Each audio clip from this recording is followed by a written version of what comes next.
All right, we are live. Hey friends, welcome back to my channel. I'm Tori, and tonight I have two very special, a guest and a co-host this time. We are very excited to talk to Alec Hutson, author of the Umbral Storm, the Book of Zog, which was a semi-finalist in SPFBO this year. And thank you so much for spending some time with us tonight, Alec. I'm really excited to dig into your writing and your books. And I'm just very happy that you are spending some time with us on the channel this evening. Oh, I'm very honored to be invited and very excited to chat about stuff. So thank you so much. Absolutely. And many of you will probably, I don't know if I'm pointing the right direction, recognize my lovely co-host, Nuclear Katie, who is a massive fan of Alec Hutson's work and is the reason I read it in the first place. So it was only natural to ask her to come on and co-host with me for the interview tonight. Absolutely, Tori. Thanks for having me on. Looking forward to an awesome conversation. So, Alec, my first question for you, and we talked about this a little bit before we went live. I had a really fun time looking through your beautiful photos on Instagram, and you mentioned that Shanghai, where you live, is your favorite city. Tell us a little bit about living there. Yeah, I've actually been in Shanghai for about half of my life now. I think it's been about like 18 years. It's a really unique place that it's kind of a crossroads for a lot of different cultures to come and meet China, which is itself a very old and fascinating culture. So living here, you get that opportunity to interact with people from all over. And it's also just a really cool place with a lot of history. I live in an area called the French Concession, which was founded by, or not founded, I suppose, but taken over by Europeans about 100 years ago. And they built a lot of French-style villas, this tree-lined streets. Like, it's just a beautiful place to live. It's also extremely safe, extremely convenient. It does have its drawbacks. Like last year, about this time, maybe a little earlier, we were suffering through an absolutely ridiculous lockdown, which was, I think, made international news. So there are positives and negatives to living in China, but I've really enjoyed my time in Shanghai, and I really like the city. So yes, yeah, great place. Yeah, that's awesome. It's definitely, some of the photos that you were sharing, there's so many incredible landmarks in China that would be amazing to get to see someday. So it was fun to get to kind of vicariously live through the photos this afternoon. You also mentioned in your bio that you grew up in a geodesic dome and a bookstore. So I would love to hear more details about that, because you left us hanging in the bio. That's the only bit we get. And I was like, I need more of this story. I actually had a longer bio at one point, and then some reviewer on Goodreads made fun of me for going in depth more. So I just hurriedly scrubbed all the bio except for 2 sentences, I think, everywhere, because I was so embarrassed. But yes, my parents were hippies and my dad was a carpenter, and so they built a geodesic dome on land that my family owned in Massachusetts, and grew up in a geodesic dome. And for me, it was weird not being in a roundhouse, when I went to my friends' houses. But yeah, that's cool. So yes, so my family has also always really been interested in literature and reading, and my aunt is a really amazing woman who owns one of the largest independent bookstores, I believe, maybe north of Boston. It's huge. Oh, and wow. It's a report. It's called the Jabberwocky. Great bookstore if you're ever in the area. And yeah, I used to just spend a lot of time there as a kid. I worked there from 12 years old on, and it's just a wonderful bookstore feel. It's not quite as antiseptic as Barnes and Noble. Sure. There's tall wooden shelves that are hand carved, and it's full of books that she curated. And it just has a really strong, magical, ancient library sort of vibe. Nice. So yeah, definitely where my dream of becoming a writer started, in those shelves. So I really appreciate what she did, as a single mom, putting together that sort of business. It's founded in the 70s. It's very impressive, I think. Yeah. Yeah, that's it. Geodesic Dome and bookstore, my two places. Awesome. That's awesome. That, I mean, what if you're only going to have a sentence in your bio? I disagree with the Goodreads reviewer. I'm with Right? Matt. Like, I completely disagree. I love reading author bios. But if you're going to leave a sentence in there, that definitely caught my interest. I was like, I got to ask him about that. Right. So when you were growing up and you had all this kind of literature around you, what were some of the early influences, authors, series, books that really influenced you later on? Well, my mother read to me when I was very young, and the books that she read that stuck with me throughout my life, and I think shaped my early love of fantasy, were books like The Book of Three, The Chronicles of Pryden books, Narnia, Redwall, Basil Brooktail. She read to me constantly when I was young, and it was all from that sort of landscape. I think one thing I really appreciate about your writing is just how incredibly creative all of your stories are. Kind of looking at your list of books, you got a lot of different types of stories. Where do you find like inspiration for a lot of the different types of stories and creative ideas that you write into your books? Well, thank you. I don't think I'm a particularly creative author, but I really appreciate the kind words. I guess for me is these things don't just sort of spring up like, out of the ether. They're just sort of, I think as a writer, you just have to read a lot from a lot of different genres. When I was young and I had dreams of being a writer, I made sure that I read outside of my love of just fantasy. I read a lot of literary fiction. I read a lot of historical fiction, mysteries, because it seemed to me that the way to become a stronger writer is to branch outside of your comfort zone. And but anyway, so I think that as a writer, all the influences you have, they just sort of kind of mix and ferment in your head, and then things grow out of it. And I have certain, it's weird. Like I would say I really like space fantasy, which is like what Shadows of Dust and the Book of Zog were. Like, I just think it's a chance to be wacky, but also, it can all sort of make sense within the confines of it being a ridiculous setting. And I would say that like the love of that traces back to like my love of comic books, like the old Jack Kirby, Silver Surfer, Thor, like magical things happening in brightly colored space. Space isn't just sort of like just an empty void. It's full of wondrous things. Like, I like that idea. And that's sort of what influenced some of my more creative, I would say, or bizarre works. Yeah. There was I wanted to quick pull this because he had another comment too, but +1 for the massive fan of Alec Hutson Club. And also, Matt says the magic system in the Sharded Few is downright incredible. I agree. I really liked it too. I agree. Yep. It was great. Thank you. I think one thing.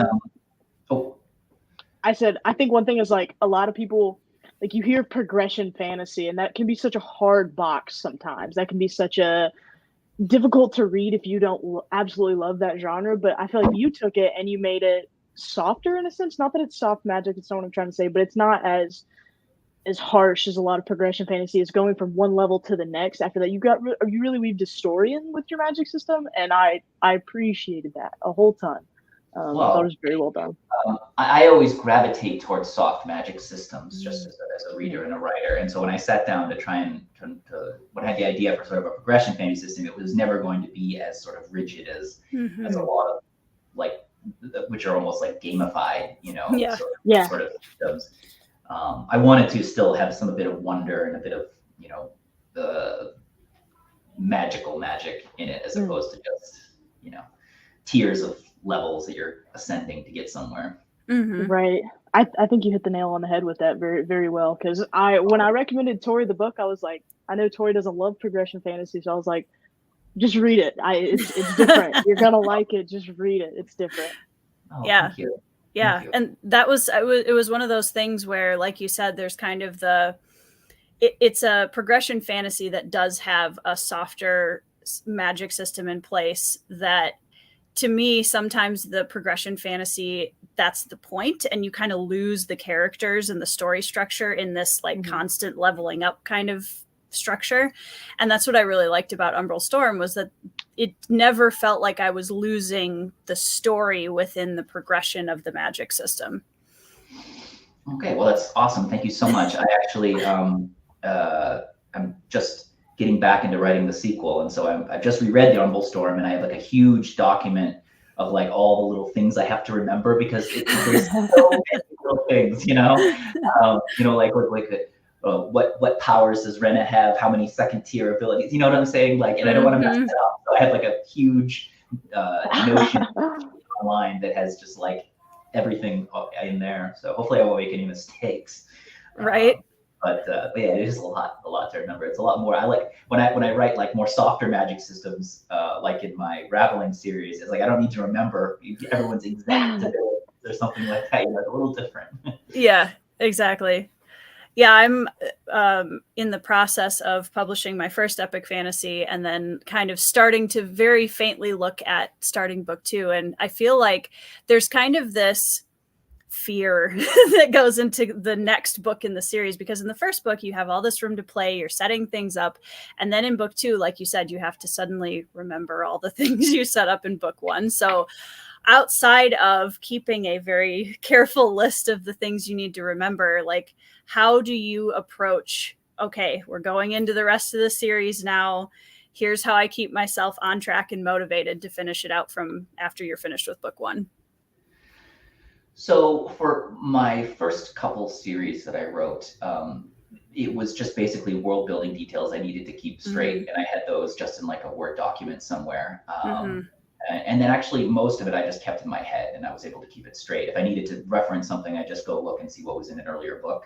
The Umbrell Storm is just, and actually the book that I just finished, I think it's just so complicated that I've actually, I'm using this program called it's a website called Notion that makes it really easy to like list notes and then nest things. And so I have these vast nested, pages of things that I have to remember. So I have some irate reader sending me an email about how I've destroyed their sense of verisimilitude about the whole series by forgetting which third tier power someone had. Right. Yeah. So when I was looking through your canon of work, you've written trilogies, you've written standalones, you've written short stories. So what are some of the things you enjoy about each of those? Because to me, they're very different projects when you're approaching, okay, I'm setting up for a trilogy versus this is the only book versus I'm constricted into a certain number of words for a short story.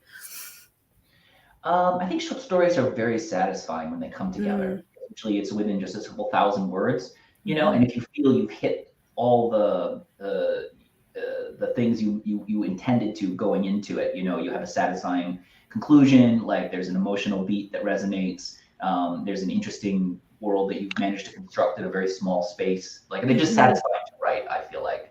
I think they're also very hard to write.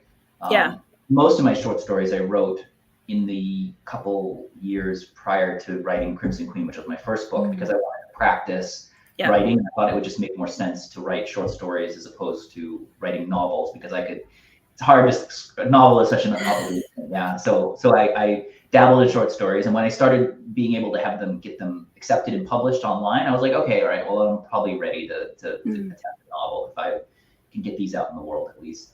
So that's very nice about short stories. Standalones, and I like kind of standalones for the same thing, is it's a self-contained story. It's not an obligation like for the writer and the reader, because as a writer, I write a book and I know I have 2 or 3 or 5 more books to write in the series. It can be a little daunting, but when I publish a standalone, it's just this not perfect little thing, but a little thing that's contained and done, and I can set it aside, and I can work on something else and not feel guilty about not working on something else that needs to be unfinished, And I'm a bit flighty as a writer. Like my interest kind of jumps from thing to thing. So if I finish a book, I'm usually ready to write something different, and then I'll go back to the series I had before. But in a lot of my series, there's actually been a big gap between book 1 and book 2, because I'm like, oh, okay, I just wrote 200,000 words of this world. I need to go somewhere else for a while, and then I'll come back. But I'm also a slow writer, so that means that it's like a year while the other thing I want to work on. Yeah. And then the great thing about having like you know, an actual epic arc is I think there's also a real satisfaction with writing multiple books and having them all sort of come together, and you have and obviously in fantasy, readers expect series, you know, the standalones. It's you go on like Reddit fantasy and someone asks, what are the best standalones? And people just name the same like 6 books because there's so many standalones. It has to be a series, you know? Yeah. But I think like for Shadows of Dust, which was a standalone that I wrote, I really like the world building in that. And I feel kind of proud that I was able to create an interesting universe within 130,000 words and tell what I felt was a complete story, that universe, even though it was very different than the traditional fantasy world. Yeah.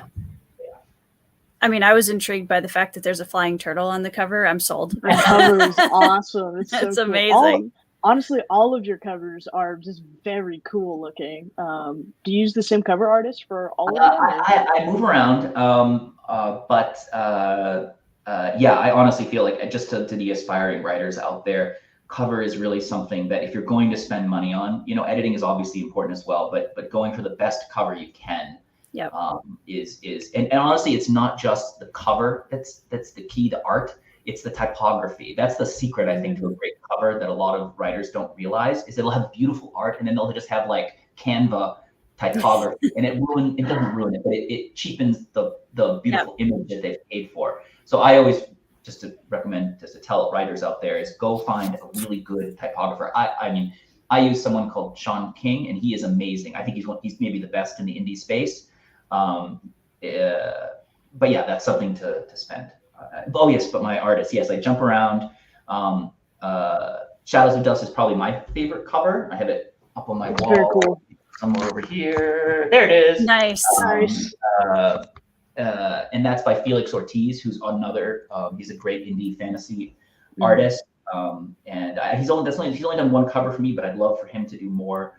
It's just for Umbral Storm, I went with Mansik Yang, who's done a lot of the most popular progression fantasy book covers. So I thought, oh well, maybe just this will appeal to that demographic. So we'll, you know, use him. And for my book that I have coming out soon, which is maybe a little bit more trending toward YA, I wanted a little different feeling for the cover, and I had a wonderful Polish artist just email me out of the blue and ask if she could do work for me. And I looked at her portfolio and I thought, oh, this is perfect. And she was really wonderful to work with. So I hope she gets more business if my book does all right, because she's great. Is that the one? I think there was one on your Instagram called Pale Blade? Yes. That's a beautiful cover. She did a great job. She did a great job. And, you know, usually when I get sort of emailed out of the blue by people asking, selling stuff, I'm just sort of like, oh, whatever, just don't even respond. But this time I checked on her portfolio and she was great and she's wonderful to work with. So her name is completely escaping me now. First name Maggie, but she's great. Yeah. Derry says flying turtles equals Terry Pratchett for me, so it was guaranteed to get my attention. Yeah, I agree too, because the covers, I mean, there's so many incredible books out there and we get such a short space of time to grab a reader's attention, and that cover and the typography is like the first thing that will get them to the blurb. So you got to get them to the blurb. So yeah, I totally agree with that. So you mentioned, I'm trying to remember, there was an article that we looked at that you talk about you don't do a ton of outlining. And I would love to hear more about your writing process, because I'm also not an outliner. So I always get excited when I meet other authors that's not like their primary writing process. I'd love to know what that looks like for you. Yeah, well, I mean, for me, it usually starts with an idea that catches my attention. And then, you know, there may be a character that goes along with it, and I put them in a situation, and things just sort of gradually unfold for me as I write. Pretty soon in the process, I'll know like the major story events, and I usually know the ending as well. And sometimes between those events, it's sort of a process of discovery for me. And I actually really like that about my writing process, is that like I'll be writing and something will just pop into my head and I'll put it down on a whim, and then 3 chapters later, that's become like a major part of the story. And then my first revision, I'll go back through and I'll smooth it out and make sure that seems like I had this all planned from the beginning. But yeah, that's sort of the way I do it. I don't outline. I do usually what happens is I'll have like 4 or 5 chapters written, and by that time the general sense of the story will have crystallized, and I'll make up a document where I list the chapters going forward and like what I think is going to happen in each of those chapters. And I sometimes follow that outline, and sometimes it diverges. But that's sort of how I write. Yeah.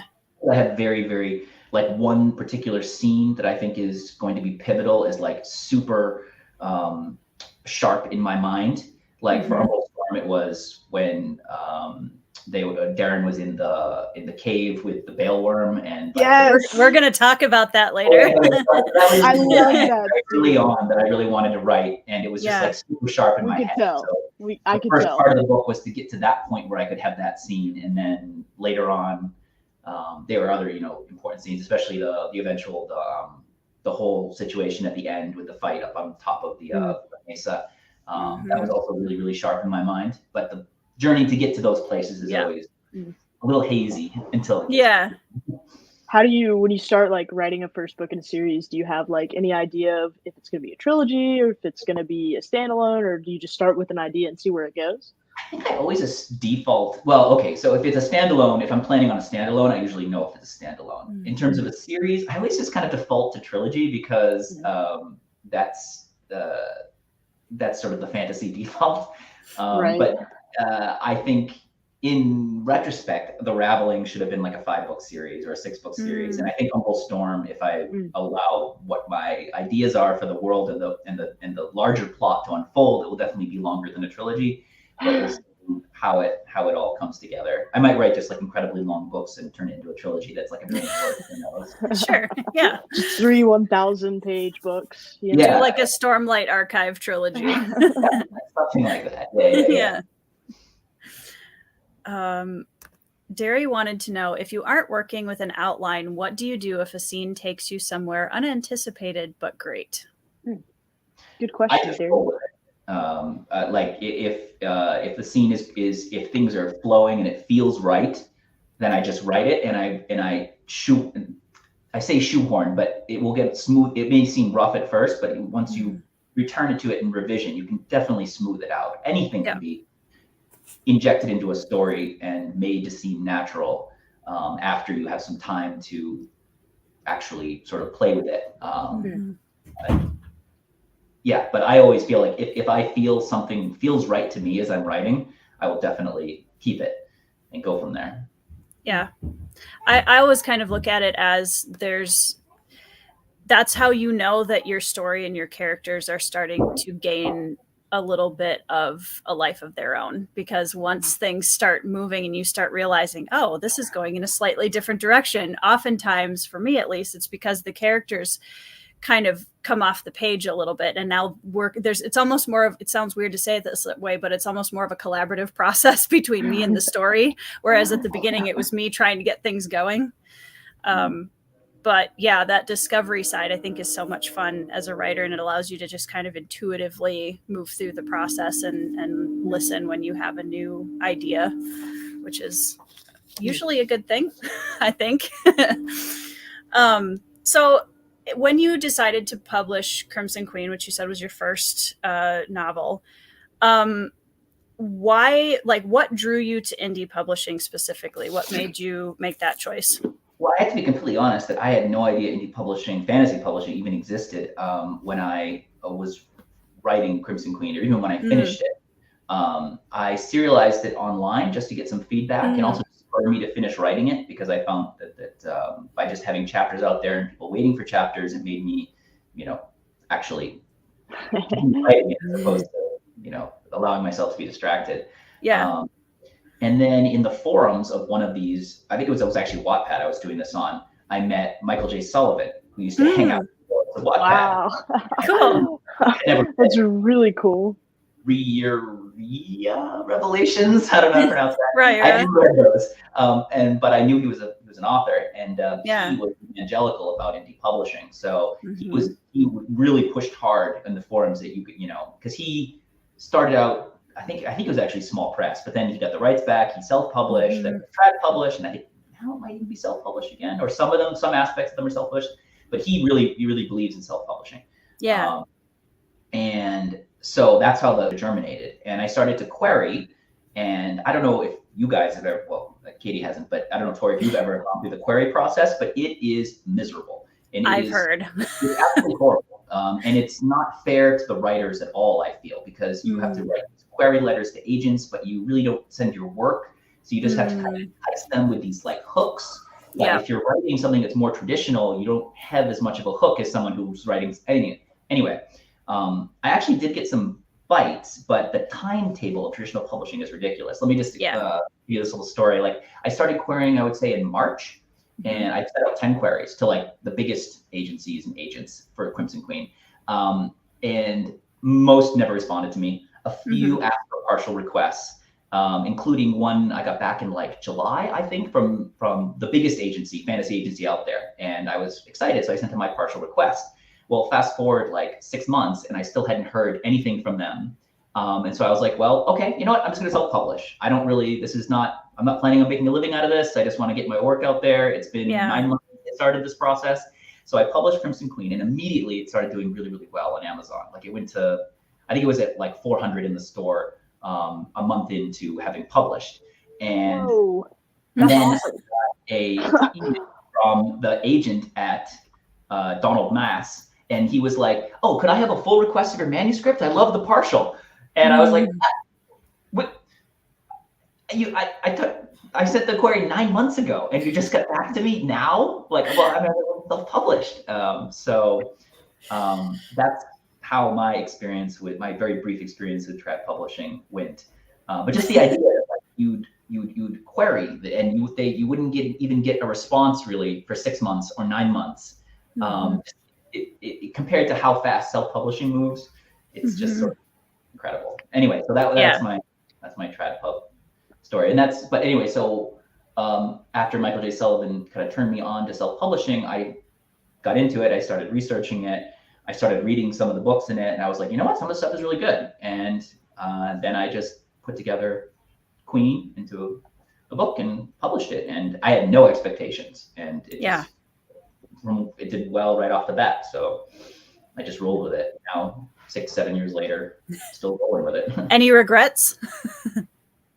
I think if I was to go back, and I would smack myself over the head and tell myself to write faster, because you need to publish fast to stay relevant in self-publishing. It's not like trad where they really give you several years sometimes between books, and people are still waiting for it avidly.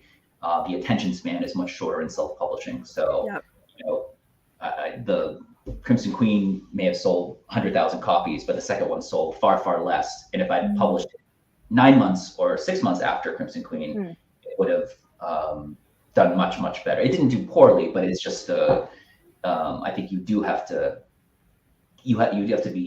publish as fast as you can in self-publishing. I think to stay relevant on the scene. So I think we've both seen the cover for the book you mentioned, The Pale Blade, and it's on your Instagram. But can you give us a pitch? I know this is such a hard question sometimes. But can you give us a pitch? For I'm terrible at pitches. This is why I can't write queries. Same. I totally get it. But I wanted to do a dragon riding story. I thought it was fun, and I thought I'd do my own take on it. And so it's a story about a girl who's she has a tragedy. I don't want to give away too much, but a tragedy is incurred in her life by dragons, and she goes out to get her own dragon, basically, because the only way that you can fight back against dragons is having your own dragon. And so that would be the pitch, I guess. Okay. All right. So kind of a dragon versus dragon revenge story, sort of. Yeah, sort of. In this world, the dragons that have just appeared are basically unstoppable. So there's nothing that the people of this land can do to stop them. So the only real way that you can imagine going against them is to somehow get your own dragon, so that she goes on a quest to get her own dragon. That's basically the plot of the first book. Okay. Nice. I'm intrigued. Yeah. Do you have a kind of an idea of when that one's coming out? It is at my editor right now, and in fact, right before I was online here with you guys, I was just doing my own little edits because I like to reread what I've written, and I always find stuff that needs to be. Yep. It's just incredible. Like, I'll feel like this document is perfect. I'll send it to my editor, and then I'll open it the next day and be like, oh, my editor must think I'm a moron because there's so much stuff in there that I somehow missed. Basically, the process between like finishing the book and publishing it is me just rereading the document over and over again, just every time, tweaking the language, finding tiny mistakes, things like that. But yeah, I think my favorite story I've heard of that so far is Tori and your acknowledgments. You think Dom, and what you'll have to tell. So yeah, that was my wonderful copy editor, proofreader. He fixed a sentence so that my two characters, instead of so that they went to the street corner to eat the food that they had, as opposed to eating the street corner. So that was a good, and it's one of those things. You could have taken the book. That would have exactly whole completely different book, completely different magic system. But it's, you know what? God bless editors because we need them. So in terms of a timetable, it's whenever my editor brings back the book to me, but it should be another week or two, and then I'll input everything, probably do a final read through, and publish. So I would say like within the next 3 weeks, probably. Soon then. Awesome. All right. I will keep an eye out for that. Yeah. Derry has a comment, and I apologize because sometimes this takes up a lot of the screen, but Derry says, I've heard other authors too say that they can't control their characters. That's clearly true here too. Do either of you have a particularly difficult to wrangle character? Yeah, I would say for me, maybe in my first series, there was a sorceress called Aliana that was very, she was real maverick, and so like when I was writing her, she would sometimes just do things that weren't really conducive to where I wanted the plot to go. But for her, it felt like natural, kind of what she would do as a character. So I would say that, yeah, it's happened before. Yeah. Usually my main character, I keep a pretty tight leash on. So I need them really. This is where you're going. Yeah. I'm not 100% sure, but you're at least a part-time to full-time writer. Is that fair to presume? Yeah. I write full-time, although I have a couple side hustles that I do here in Shanghai. Yeah. So what was the transition? Like, when did you know that you were able to make the transition from I'm writing and now I'm transitioning to this is what I do for a living? So I was a teacher at an international school here in Shanghai before Crimson Queen was published. And after it published, it started doing well immediately. And I guess I probably could have just quit my job then. But of course, I'm a teacher, right? And I have obligations to students. So I'd actually just signed a contract. So I had to stay for that school year until it was finished. And then I left the school. But which is also the reason why it took so long for me the second book to come out, because I don't know if there are any other teachers out there, but it is an incredibly draining profession. And it's not the kind of profession where you can just come home at the end of the day and like, oh, let's open up a Word document and write 1,000 words, because you're basically just like, you know. Yeah. Because I taught primary school, so they're, you know, it's that's a lot. 8 hours a day. But yeah, so once Crimson Queen started doing well, I knew I was going to transition once my contract finished. Yeah.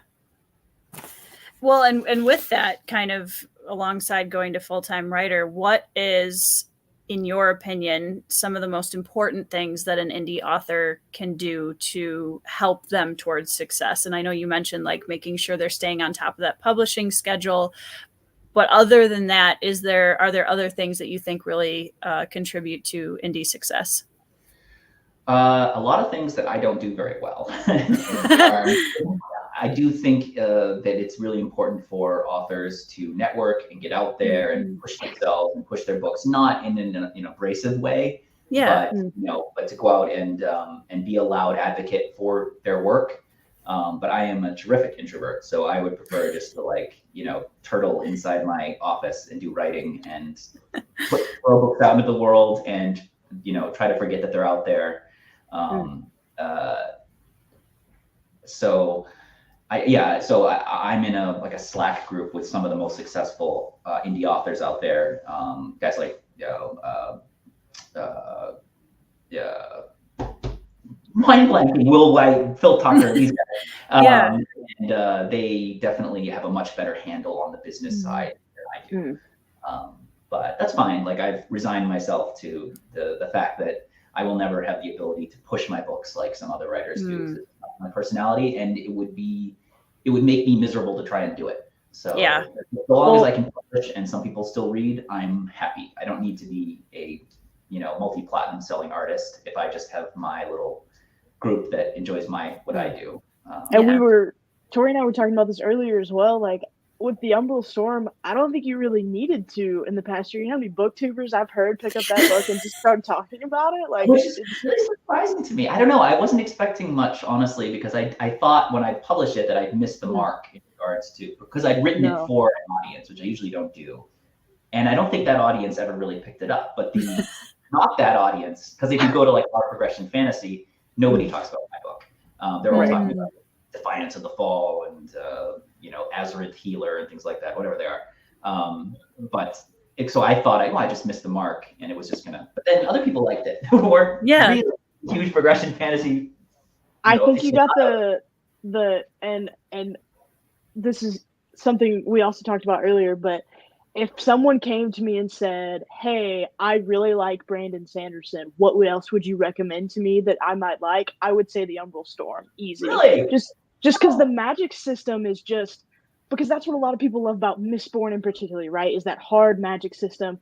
I would say the Umbral Storm encompasses that same spirit.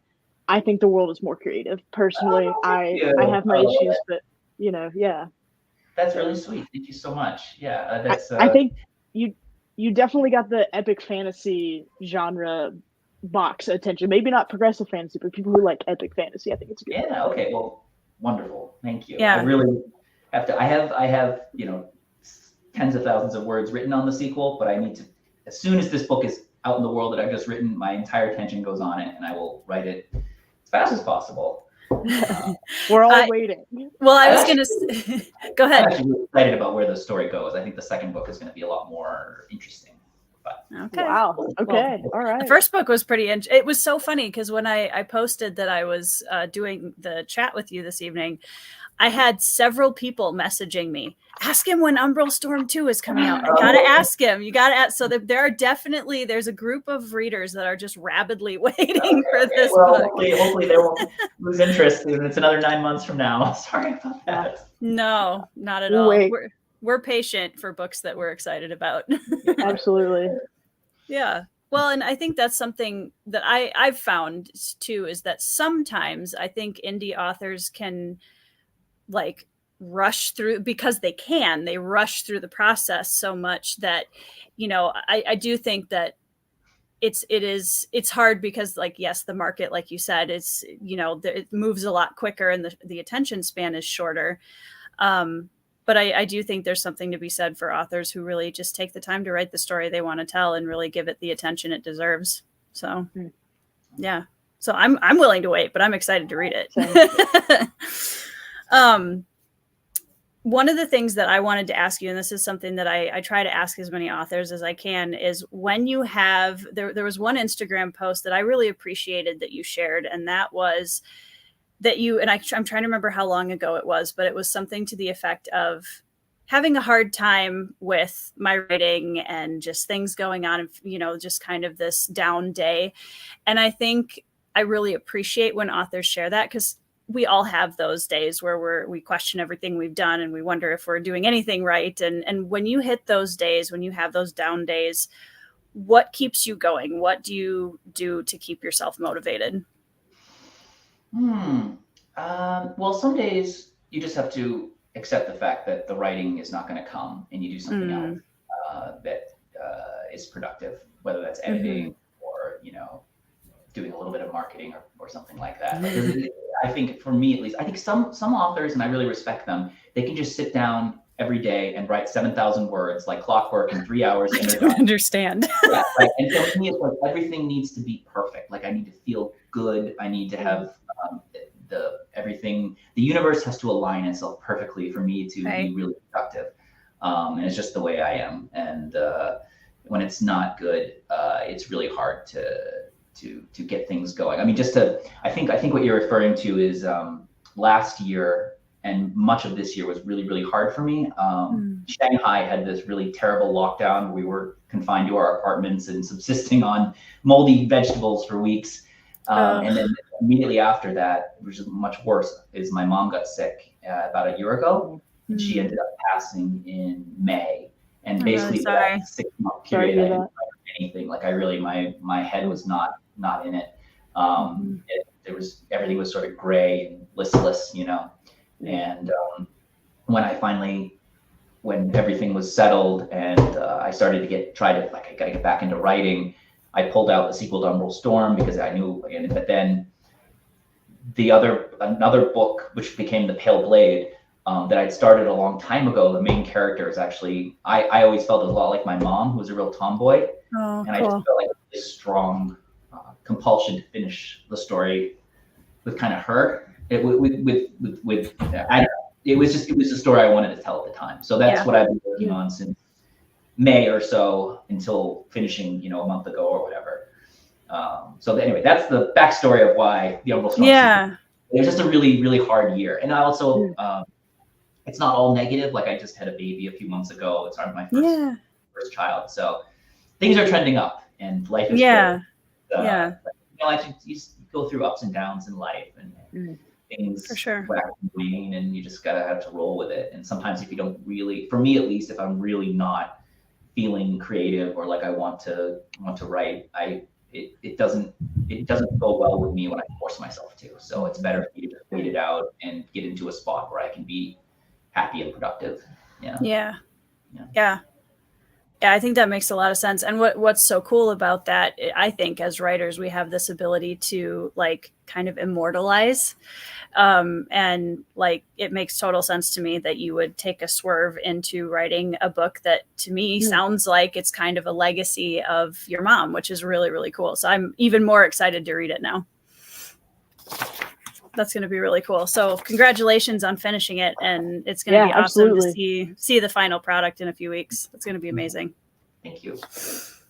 I don't want to, Katie, so I'm definitely leaving room if you have other things you want to insert here.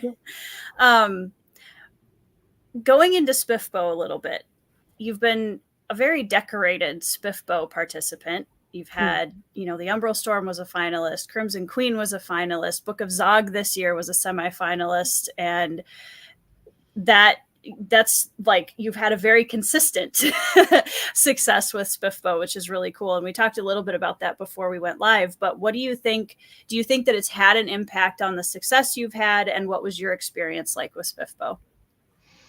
I think it's definitely raised my profile in a certain fantasy section of fantasy self-published readers and bloggers. I've always wondered how many readers actually come to me or to the SPFBO finalists through SPFBO, but Katie has just demonstrated that sometimes it does happen. It definitely does. Incredibly valuable contest, and I have huge respect for all the bloggers and Mark, who put so much effort and work into it, and I'm really grateful. My success, my biggest success, came before I ever entered in SPFBO, so it's a little hard for me to judge. I know there are other writers who basically their careers exploded. Kickstarted, yeah. Like Senlin Ascends. Yeah, just out of Bangkok for sure. Trad, or writers who, like me, are kind of an introvert and don't have the marketing gene necessary to push their own work. Because like a Miracle, ML Long, sort of, which is she's an incredible writer, absolutely incredible. I don't know if you guys have read Blood Over Bright Haven, but it is. I haven't yet. But anyway, I think she really benefited from her SPFBO win, and it brought her to a larger attention. Same thing with Orconomics. Book that I don't think Zach Pike is particularly good at pushing himself, but his work is so good. It just needed that spark to let that grow into like a real flame. So yeah, I do think SPFBO is especially good for those writers who haven't had huge success yet, but put out really good work, because there's a chance. I mean, obviously it's all luck, but there's a better chance than otherwise that they'll come to the attention of people like Patrick or here, who can help make a career by pushing the books, on their channels and whatnot. So love SPFBO. And if I ever have a book, I honestly almost didn't submit anything this year, because I think Book of Zog is like 55,000 words, and I knew it wasn't going to win anything, but I just felt like if I have a book lying around, why not just throw it in? Why not? Just to be part of the process. Yeah. Well, I read Book of Zog. I had already read Umbral Storm, but I read Book of Zog specifically because it was in SPFBO. I was like, oh, Alec Hutson has a book in here. I'll read that, because it looks like fun. And that's one of the questions I have for you later is when I got done with it and I kind of sat with it for a minute, I was like, where does cozy eldritch horror come from? Like, that's such a unique blend. Very unique idea, for sure. Do you want me to answer that now, or is that? Sure. Let's go for it. I don't know. I've always loved Lovecraftian stuff. And not really for the horror aspect, more for the sort of just the sense of something wondrous lurking beyond the boundaries of reality and sanity. I just always, I love that kind of stuff. And I think I'd actually read Travis Baldry's Legends and Lattes, and I also read a great cozy fantasy, The Emperor's Hand, I think it was called, by Goddard. Absolutely amazing self-published book that deserves a lot more attention. But then I thought, it'd be fun to I mean, I feel I'm not a grimdark writer. I don't like to write dark stuff. So I thought, maybe I can write something cozy. And then I thought, well, what's the take on that it would be different, than rather than like Manticore opening a bookshop or something like that, So, I like Lovecraft. What if could I write a Lovecraftian cozy fantasy? And I think I can't. I don't think my intention was always to do it. I don't think it's actually a cozy in reality, but that was my intention. So it sort of morphed into a normal fantasy book about halfway through. But it was a lot of fun to write. I really enjoyed writing it, and I'm happy with how it turned out at the end. So it's fine. But that was sort of how the genesis of Book of Zog. Nice. Me failing, just like Umbral Storm, trying and failing to write to market. Well, whatever it's doing, it's working. It was funny because I read it, and I don't feel like I'm the best judge of this, because I typically read a lot of dark fantasy. And so to me, Book of Zog is incredibly cozy and lovely. So I think maybe depends on where on the fantasy spectrum you land as a reader, because I found it very cozy. I really enjoyed it. Yeah. And to me, like, just the idea that you take like a being that's, far beyond consciousness and the edge of the universe or whatever, and you give it you take a look inside its brain and its mind, and it has these like wholesome thoughts of like, I want to decorate my little cave. Like, I think that's cozy. Like, that was cute. That's what I was going for. And then at the end, entire cities get consumed by other ravenous eldritch beings, which is not cozy. No. But that you're right. There are aspects that I think I hit in the cozy genre, and there are other things where I like swung and missed completely. So. Well, it's funny you mentioned that, because I think maybe for me, when I got about to that halfway 2/3 mark with Book of Zog, and no spoilers for anybody in the comments that hasn't read it yet, but I think we went from like cozy eldritch cosmic horror to like suddenly the Avengers, Space kinda. Avengers, like, which I loved. I thought it was great. I had a great time. Okay, well, good. Well, and again, I think that goes back to like it's always fun to read something in fantasy. Like the tropes and the classics are tried and true for a reason. They're amazing. We're always going to go back to those. But I think it's also fun to read something that catches you off guard or surprises you. And with both of the books I've read of yours, they definitely did that. So that's something that I really appreciate because I don't get surprised in fantasy as often as I would like to be. And that was something that even in Umbral Storm, I remember sending Katie several messages after the fact where I was like, was not expecting that in a good way. Like it was a fun, like, oh, okay, this is where we're going now. So yeah, I appreciated that. And I definitely think you've definitely fit well into. I just think it's funny because I am a bit younger and I do have friends who also read fantasy, but sometimes I'll talk to some of my friends and they're like reading like Court of Thorns and Roses and like stuff like that, and I'm just over here and I'm like, you should try some of these, you know, weird other self-published fantasy books that I just treasure and adore. And I don't know. I think you hit the nail on the head for the community that loves this kind of stuff. I think it fits in quite well. So awesome, thank you. Yeah, I didn't warn you ahead of time, but I figured this would be a little bit of a gush fest because Katie and I have both really enjoyed your books this year. I'm not kidding. I have two favorite books this year. One is Sin Lemon Sins and the other is the Umbral Storm. Thank you. You made me so shy. I'm not putting you on the spot and giving you all the compliments. Authors love that. I do. Honestly, I do. Thank you. It's just it makes me feel weird, like because it's so detached. Like I see like pages from KU or something, or I see my books being sold, but the thought that they're actually like real conscious human beings out there who read this is just still sort of a foreign concept to me, you know. Well, it goes the other way too. I feel like we read books of these authors and it's like they're just an entity, just a black box, out there somewhere, churning out pages. Edge of the universe. Yeah, in a decorated cave somewhere. Decorated cave. So. Yeah, it's lovely. I love that you have the covers blown up on the wall. That's really cool. That's very cool. Author goals again. Hey, yours is coming soon, Tori. I know, it's gonna go right there. So having quite a few options for people that are starting to read some of your books, where do you have recommendations of where people should start if they've never read your work before? Well, assuming that they're more traditional fantasy readers like epic fantasy, I think The Crimson Queen is the book to start with. Honestly, the book that I'm publishing now, Pale Blade, I think might even be a better entry. It's more high fantasy, I would say. It's just the viewpoint of one character.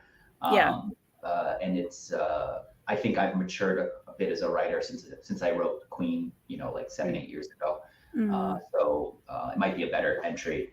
A lot of the other stuff I've written, like Shadows of Dust and Zog and Umbral Storm, I do think are sort of a little odd, a little different than maybe what most fantasy readers expect. So if someone's coming to it from a traditional fantasy background, probably Queen or the book I'm publishing soon will be the right entry point.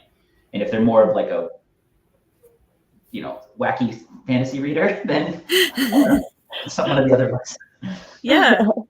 Well, and I think, speaking as somebody who runs a channel and reads a lot of like big fantasy series, I've grown an exceptional appreciation for what I consider to be like those palate cleanser books. When you've gone through all of these big, thick fantasy tomes, and then I go and I'm like, man, I need a book of Zog right now. Like I need something to just relax. It's fun, it's fast, it's quirky, it's different. And I think that that's something that a lot of readers, especially in the sphere I'm in, really appreciate.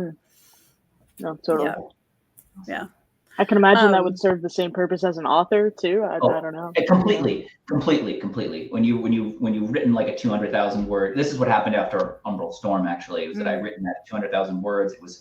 It's chunky. There's a lot of moving parts. It's hard to jump right back into the world and just hit the ground running again. So I was like, all right, I'm just gonna take a little break. I have this idea for this weird little story that'll be like, I thought at the time it was going to be like 40,000 words, and then it grew a little bit. And then I'll get back to the Sanguine Sands, which is going to be the sequel to Umbral Storm.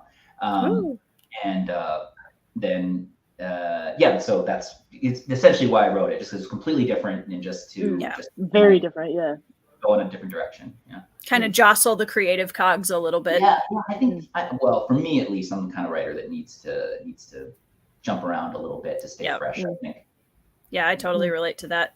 The last question I want to ask before we jump into full spoilers for Umbrell Storm in a little bit here, because I know Katie's got a bunch of questions she's dying to ask. Before we go to that, what is some advice that you would give to new indie authors? Well, I mean, as I said earlier in the podcast, I'm not one for giving the best advice for how to make a great career, especially in regard to marketing and publicizing yourself. If I was to just give my advice as a writer, it would be just to really take your time and polish your work to the highest degree that you can. That let ideas fully germinate and unfold, and don't rush things, I think. And also read outside your sphere of comfort. I think that's important too. A lot of the best like prose writers, they don't write in fantasy. People like Margaret Atwood, and Nabokov, and Cormac McCarthy, and you read them, and as if you're not familiar with that sort of writing, you at least I get blown away by how well they wordsmith. And I think you can come back to your own work in your genre, and you can take some of the lessons you learned from them and put them in your writing. Other than that, as a new indie author, I would say have a really good cover, and don't skimp on editing or proofreading, just to make sure that your book is out there in the world as perfect as you can make it. And I know everyone's circumstances are different, and that's a hard thing to say, but it does matter in the space. Have to put your best foot forward, and that involves a good cover and as clean a copy as you can put out there. And otherwise, just hope that the work speaks for itself. If you're not good at marketing. Well, kind of going off of that a little bit, I guess one final other question. You seem pretty well read in the genre, especially fantasy. What are some of your favorite modern day fantasy books that are out there? So my favorite fantasy book is The Scar by China Miéville. I think Miéville is, especially his Bast Lag books, have been a huge influence on me, and they're three of my favorite books, with Scar being the best, and then Perdido is like top 10 or 15 for me. I also really like Guy Gavriel Kay. The Lions of Al Rassan and Under Heaven, I think, are two just like perfect standalone books.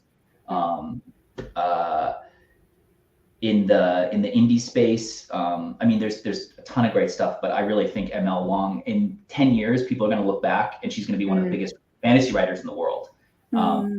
She's got just unbelievable talent, like on a sentence level, on an idea level. She's an amazing writer. Who else? What else do I read? Oh, I really love The Etched City by KG Bishop. It's one of my favorite books. I mean, I love Game of Thrones and Storm of Swords. What I think are like the best epic fantasy epics that have been written. Yeah, I'm hoping in January. My goal is to read Sword of Kaigen, which it is deplorable that I have not read it yet. But it's one of those books that I've been kind of saving because I know it's going to be so good that I've just been kind of saving it for a moment where I really need what I think is going to be a total 5-star read. So yes, but I think as always, don't go into it with the sense that this is going to change my life, because if you have expectations, then it's almost impossible to meet them. But it is an incredible book. And it does have, I wouldn't say it's a perfect book. Sure. But for what it is, and how she does things, and the emotional beats that she puts into it, and the world building, and the actual writing, it's just a phenomenal read. Yeah, I'm very excited. There's a lot of, just from what I know of it, it checks a lot of boxes of things that I typically really enjoy in fantasy. So I'm really looking forward to it. Yeah, well, Yeah, I'm it's excited gonna that you can read it. So for everyone in the chat, this is your last warning, because now we are going to spend a little bit of time talking full spoilers for the Umbrell Storm. So if you haven't read it yet, this is your last chance to avoid spoilers on the book, because Katie and I have been talking about what questions we would ask in this section for like several months, I think.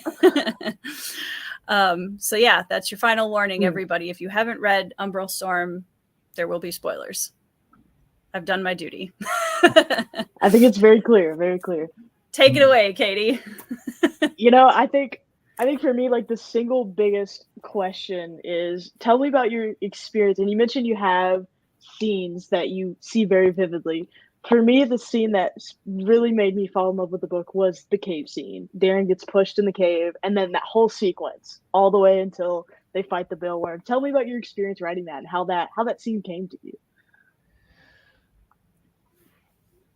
How it came to me, I have no idea. But I knew that once he got into the Duskhold, that he was eventually, the idea for the delving came about because I wanted an excuse for him to get into the cave. Some reason for him to get under there. So I had sort of a progression fantasy-esque trope of some sort of competition where they're competing against each other to get something that will get them more power.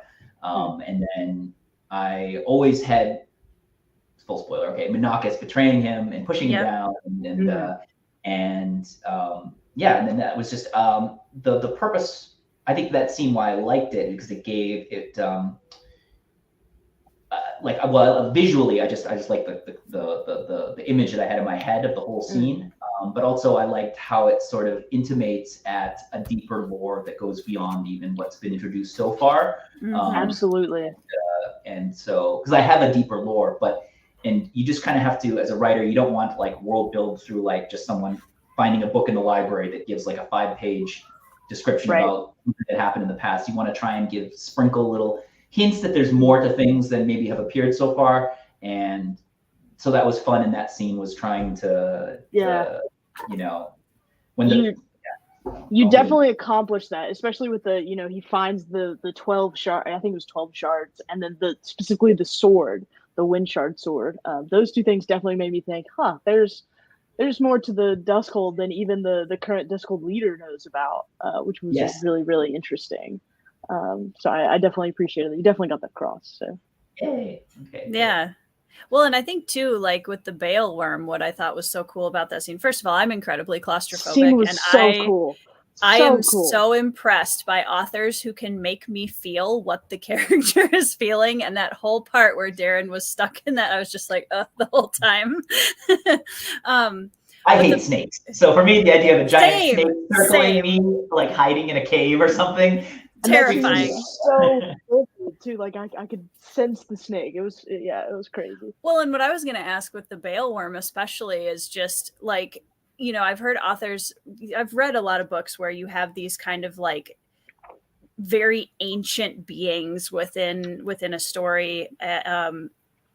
How is approaching writing it? Like, I know, for example, one of my writing heroes is Steven Erikson, and he talked about how he was going to write a scene from the perspective of this like immortal being that's in this story, and he just never he didn't want to. He couldn't do it because it was, how do you even approach writing from a character that's that ancient? So for you with the Baleworm, I really liked that it felt, I think, had the gravity that I was looking for from a creature like that. So how did you approach that as opposed to writing these very young core characters? Well, I think you hit the nail on the head. When I was trying to put myself into the shoes of an ancient being that had just woken up basically from a long slumber, I tried to first change their speech pattern to sound oldie times, and then I also wanted to have them just make random references to things that seemed random,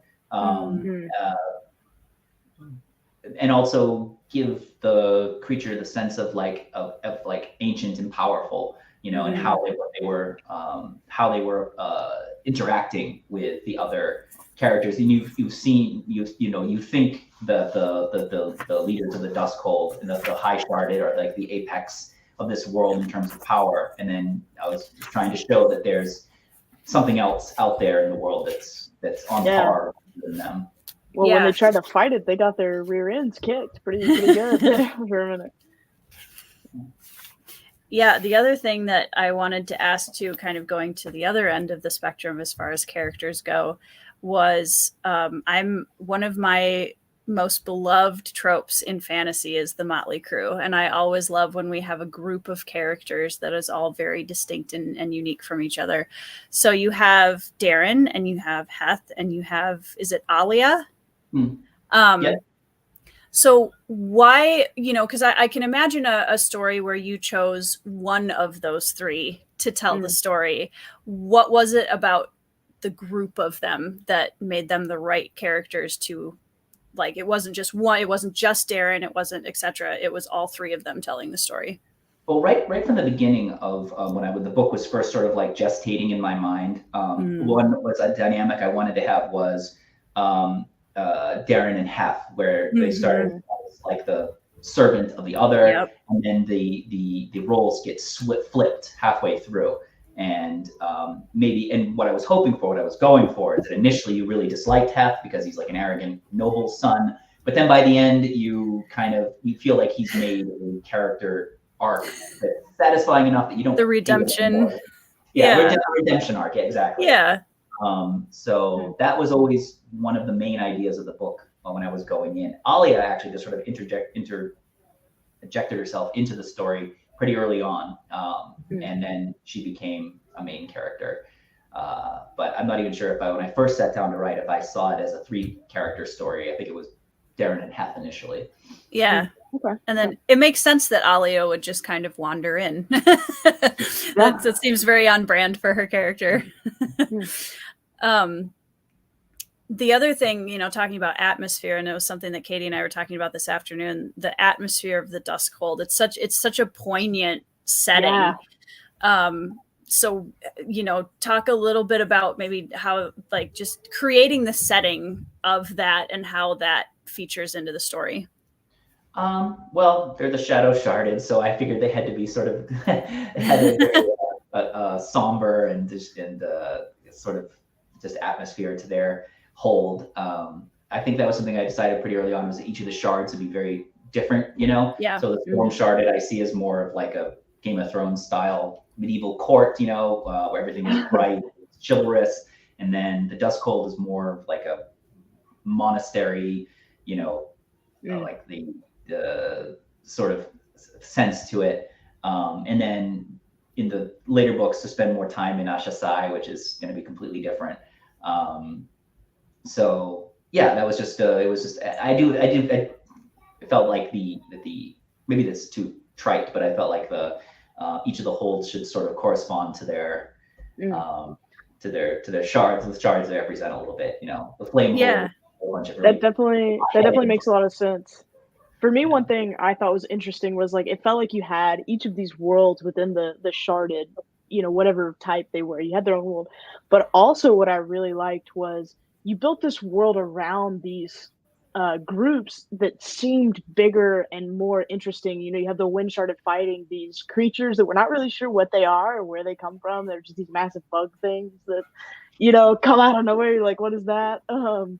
How did you go about building the world around this kind of idea for a magic system?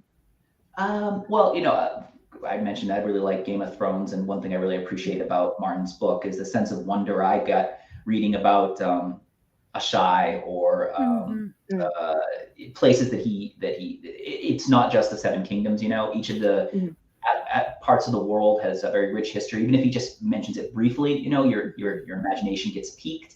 And it's sort of what I was going for when I talk about, like, the Stone Sharded's Canyon City, or what's going on in Ashasai or something like that. Like, it's I just feel like to have a really great fantasy world, you want a richness to it, with lots of different cultures and places to visit, places that pique the reader's interest and make them want to go there.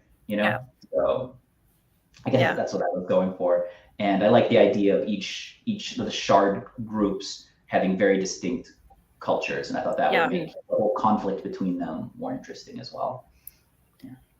If you could travel to one of the places within the world of the Umbrell Storm, which one would you pick? Well, I mean, the city of Flail, which is the main city of like the Storm Sharded, is more like a traditional fantasy city in my mind. So that would be kind of fun to go to. But honestly, I might go to Karath, which is the city that where the shards don't work, because I don't know the shards. I'm torn off by somebody who's basically super powered. Yeah. Yep. That makes sense. And if I'm not mistaken, I read this book in January, so I think this is correct. But Karath is where the main crew is heading to at the end of the Umbral Storm, correct? Yes. Most of the not most of the next book, but at least half of the book that I have planned will take place in Karath, because there are a few like sort of core mysteries that need to be addressed. Yeah, there. You definitely left us with some things that were like, oh. Yeah. Oh. Actually, I was really worried about when I was publishing the book that I was just stuffing too much stuff into the final last 3% of the book. But okay, hopefully it worked for some readers. I enjoy it. Definitely made me like, sometimes you read a book and you're like, oh, I may or may not come back to the sequel. I think about that book often. I'm like, I wonder where that's going. Okay, well, I promise, even though I told you that I've sort of I find the story as I write, I do have strong answers to all of those things that I put in there, because I wouldn't have put them in there unless I knew what the reasons were for them being there. Right. Yeah. They're not just pieces; they actually are core world concepts. I think another thing that I really appreciated that you did was, you have Darren find this massive source of power, right? He finds these 12 shards in the bottom of the dungeon. But then he loses them. Then like he gets some of the power from that, but not all of it. And I felt like, because I know that sometimes things in fantasy stories, they just come too easily. You're like, come on, that was such a plot convenience. But I just appreciated how you did that. Yeah. So the idea that he would not keep those shards initially when I wrote the Veil Room scene, I wasn't thinking about it clearly, but as I got deeper into the story, I realized that it's probably not good that he has this just like reservoir of stuff that he can draw upon going forward in the book. So it'd be better if he didn't have it. And then actually, given what happened, the whole situation at the camp, it actually sort of made sense that it wouldn't. It made total sense. So then I decided, like, okay, well, he's gonna get shards anyway because they're gonna be conflicts with other sharded. So let's just start at 0 here and go forward, which is a shame, because some of the one concept that I have in the sharded world is that you kind of like absorb some of the memories of the previous owner of the shard, and I was interested in pushing more of the backstory of the person who eventually died in the Veilworn cave, because a lot of those are his memories. But in the end, I decided it was better to just start over, and I can find other ways to address those mysteries later. Yeah. I know it's kind of an unfair question to ask authors, but do you have a favorite character to write? Out of all the books that I've written? Yes, and also Umbrell Storm. Oh, okay. Both. I would say I really loved writing Aliana's character in the Raveling series, my first series. I just found her delightfully wicked, and the Tarnished Paladin in that series, Senecus, I actually really liked as well. In the Umbrell Storm, I would say I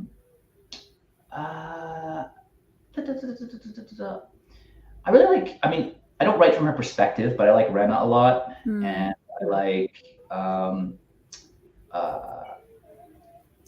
would say of the core characters, I think I appreciate writing Heth the most, because I was trying to show kind of his evolution as a character. And even though I don't think he's, necessarily as good a person as Darren or as interesting as Alia, I just like trying to show how he's changed over the course of the book.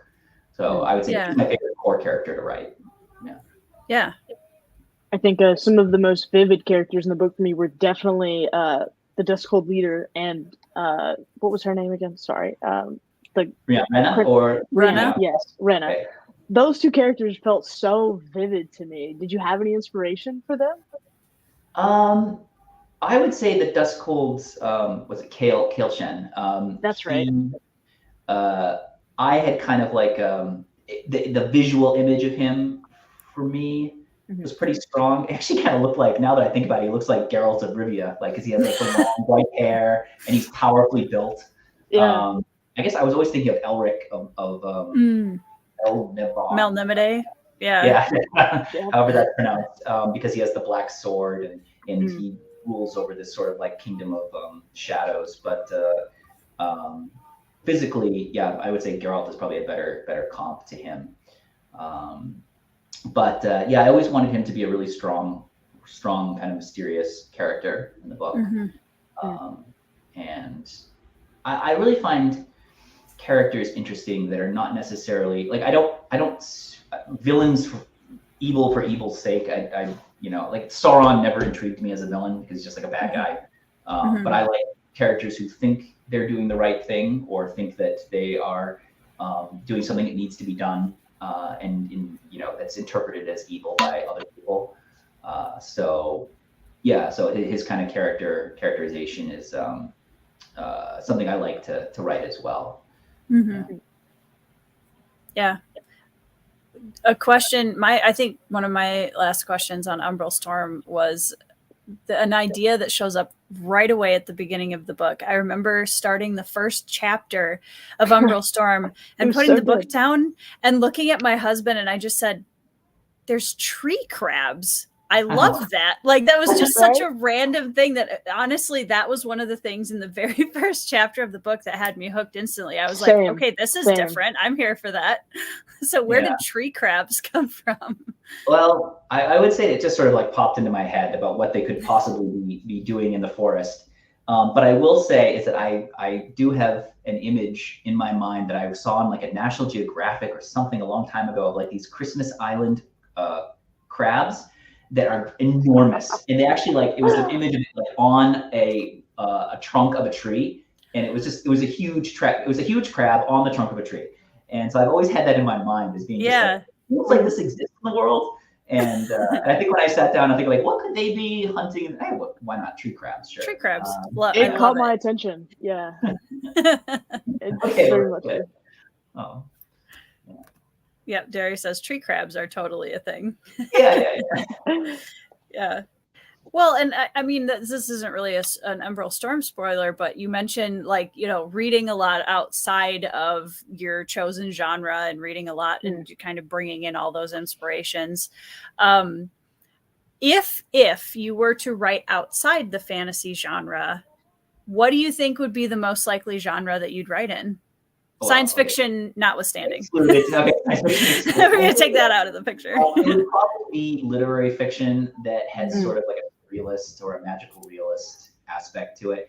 For me, the idea of like writing an MFA graduate story of like a MFA graduate student who's struggling to write a novel is just like, that would be so painful to write. Even just any book without any sense of wonder or right. It's not really a book I want to write at all. I can read them sometimes if they're really well done, but I don't think I could make them interesting without that aspect of the wondrous that I really appreciate, and I'd be really, really bored writing it. So I want to explore magical things when I write. I think that's a lot of fun. Yeah, for sure. I want to explore them when I read, so I fully understand. I agree completely. That's my favorite genre. I always think it's weird when I meet people in real life and they're like, "Yeah, I read too. What do you read?" And they're like, "I read nothing but nonfiction." I'm like, we are two very different people. That is, nonfiction has its place and it can be great for learning certain things, but there's just something incredible about just going to a totally different place and exploring, ideas about things that maybe you never would have thought of otherwise. I just think that's so incredibly cool. So. Yeah. Derry says an author being bored with the story shows. Absolutely. Andrew says coconut crabs. Google at your own nightmarish. Yes, that's exactly it. That is exactly the crab. I think they're on Christmas Island. I think that's what I remember in the image that I saw, but I could be wrong about that. But they are enormous crabs. That's the inspiration, definitely. I'm afraid to look at them. They are massive, yeah. Oh my. Anyway. Yeah. Yep. I love when you can take things that seem too fantastic for reality, and then you have that answer where people are like, where did those come from? You're like, oh, I saw this thing on National Geographic. It's actually real. Yeah. Crabs are all over the Pacific Islands. Okay. Yeah. All right. It's terrifying. I've never seen one. They look terrifying. Yeah. It's like there are like creatures out there. Recently I saw a picture of or I think it was actually a video. I think they're called like ossuaries or something like that. Oh, like sure. The murder birds of Australia, and they look like dinosaurs. They are so terrifying. I can't even imagine that they exist outside of a fantasy novel. But yeah, there's so many wondrous things out there that the world itself is just full of magical things that most people haven't even experienced. Yeah, for sure. So outside of, you have Pale Blade coming out soon. You're working on, you said Sanguine Sands is number 2 for Sharded Few. Do you have like a projected, once you finish the series that you're working on now, do you have other ideas in the wings that you're already looking towards? Oh yeah, like it's really hard for me actually to focus, and that's how something like the book comes about, is that like I'll finish a story and I'll start working on the sequel or something, and then I get this idea and I'm like, oh, I have to write that. Like that's what I'm in right now. And even if I try to write this one, I'll just be thinking about that one. And yep. So I always have a lot of ideas going. I have an idea in my head for a story that I think I have to just let gestate and refine itself, and maybe level up as a writer to do it justice. But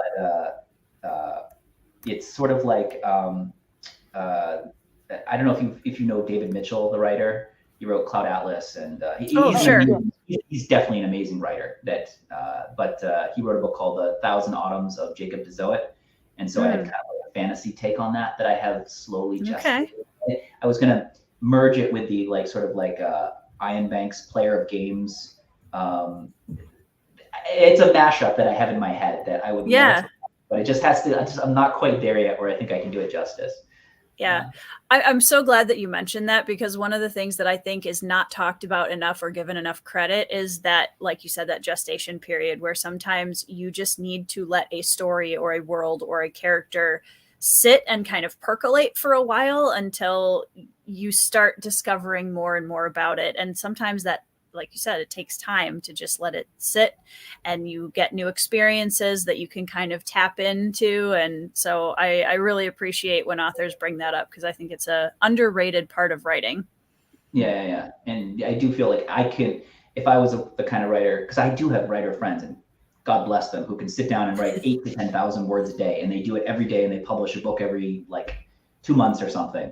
And I just don't know how they do the ideas.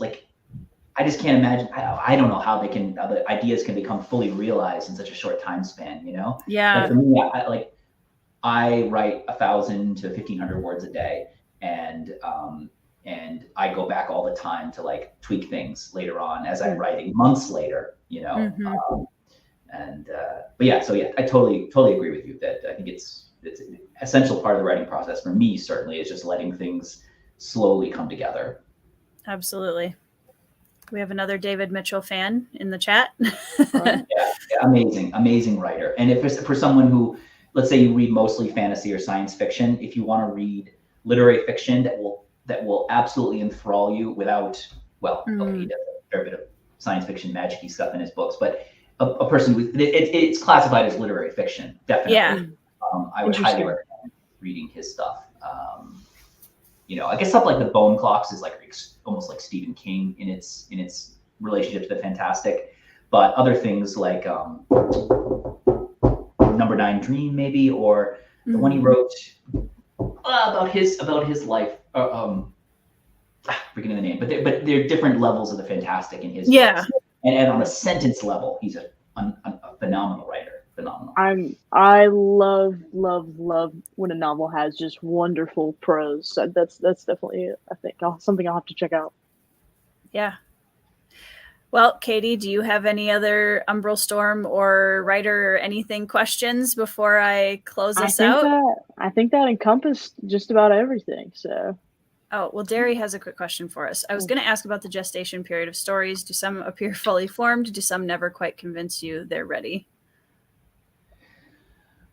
For me, they don't appear fully formed. I oftentimes know the beginning and the end and the major plot points. I don't know if you consider that fully formed, but there's always gaps that I need to fill in as I write. And I find if I'm really, really smitten with a concept or a particular scene, that I can make it work. Like, even, at least for, maybe I should discard some books that aren't as good as others, but for me, I'll make it work because I want to realize that particular scene or character or ending that I had envisioned. So I power through and sometimes, oftentimes, at least for me, I feel like a book isn't working, and then all of a sudden something clicks and it comes together, and I'm like, oh yeah, all right, well now it all fits perfectly or better, and it will work. So I'm kind of the belief that since writing allows you to go in any direction you want, you have complete carte blanche to do whatever you want. That you can make almost any story work as long as you're willing to think about how to accomplish that. That's my opinion. That seems incredibly overwhelming to me as a scientist. Oh my gosh. I can imagine coming to work and being like, I can go wherever I want today. Really. It's crazy. Definitely don't apply that to nuclear physics. Okay. Yeah. No. Yeah, I agree with you though, Alec, because I think, and that kind of to me goes back to the intuitive kind of letting it sit and just letting things, because I've found that I'll go to the grocery store and be looking at a fruit and all of a sudden I'll be like, oh, you know what would work great? And it just kind of like shows up out of nowhere and suddenly these pieces fall into place. And then you're like trying to hurry everyone along so you can get back home and write it down, So yeah, I think, sometimes I think we're too rigid with ourselves and put ourselves in too much of a box when we're writing. All right. Well, I want to say a huge thank you, Alec, for taking some time out of your day to show up and talk to us about your books. That was a huge privilege for us to get to talk to you. So thank you. I'm honored, and this was really wonderful. You're both wonderful. Thank you. Really hope we can stay in touch after this, because absolutely. Well, we will be like sitting on the edge of our seats ready for Pale Blade and for sure Sanguine Sands. Like I'm buddy read ready. As soon as it comes out. What we're gonna be doing is we're gonna be reading the Crimson Queen and reading all of your other stuff. That's what we're gonna be doing. Yep. This afternoon, I just downloaded all of the Alec Hutson books I didn't have yet and got them on my. So thank you so much again for sharing your time with us, and I wish you absolutely the best with Pale Blade coming out and swiveling back to Sharded Few. And I think you've written some awesome books, and I'm very excited to read more of them. Okay, thank you so much. Thank you so much, both of you. Yeah, absolutely. Chat, thank you so much for hanging out with us and for asking awesome questions, as you always do. I hope you guys are all reading 5-star reads and having a great week, and we'll see you in the next video. Bye, guys.